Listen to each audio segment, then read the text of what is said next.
Hi everybody, my name is Lauren and the topic I've chosen to study more about is Exotic Becomes Erotic, which was introduced by Daryl Bem in 1996.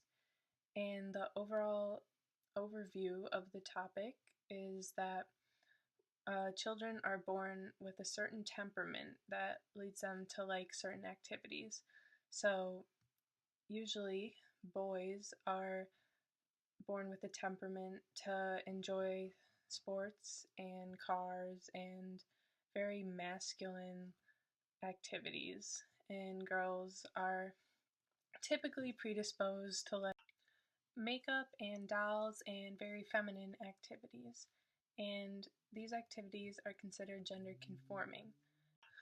However, gender non-conforming is when a child typically likes activities that the opposite sex would like.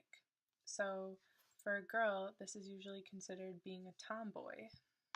So when these gender non-conforming children are around their peers of the same sex, they tend to notice that they are different from them, and this evokes a physiological response in their body. And then when these children hit puberty, this physiological response turns into sexual arousal towards the children that they feel different toward.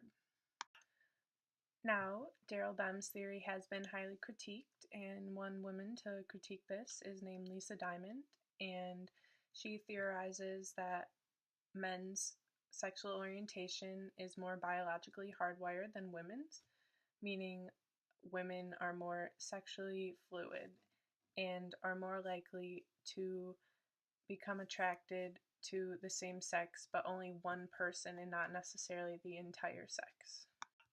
In her article, Fluidity in Males and Females, she explains that even though 19% of women experience same sex attraction, out of that 19%, only under 8% claim to be in an orientation other than heterosexual, versus males, where there was only a 3% difference between attraction and orientation. Also, in another article titled Do Tomboys Grow Up to Be Lesbian by Rich C. Savin Williams, he discusses the differences between gender nonconforming boys and gender nonconforming girls. Dr. Savin Williams basically claims that the exotic becomes erotic theory is more tailored to predict homosexuality in men than women.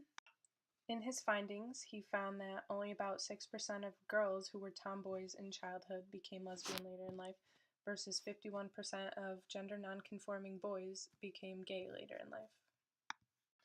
Since this theory was introduced in 1996, society has been evolving and still is evolving. In some places, it is not as uncommon for children to be gender nonconforming. However, like research has shown, this is more the case for girls. In my opinion, if gender stereotypes were to be abolished in the future, the exotic becomes erotic theory would need to be revisited. Because if it were more acceptable for boys to like dolls and girls to like cars and sports, then there would not be a physiological response because children would not feel different from children the same sex as them. I recently went to the store Target and walked down the toy aisles and was surprised at how many toys were specifically for girls. There were so many dolls and jewelry making kits that only had little girls shown on the front. There really wasn't much of a boy aisle because the Hot Wheels and Legos that used to be seen as boy toys were tailored towards both sexes, with colors like blue and pink on the toy packaging and pictures of girls and boys playing with the toys.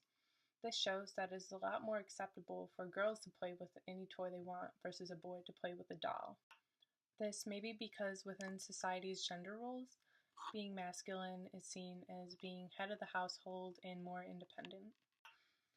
I hope this gives you more insight into the exotic becomes erotic theory, even though it is a little complex. And since many people do not necessarily believe that there is a biological aspect of sexuality, I hope this has opened someone's mind to the idea and that one day society will be more accepting of the simple things like a child playing with a toy designed for the opposite gender. Thank you for watching.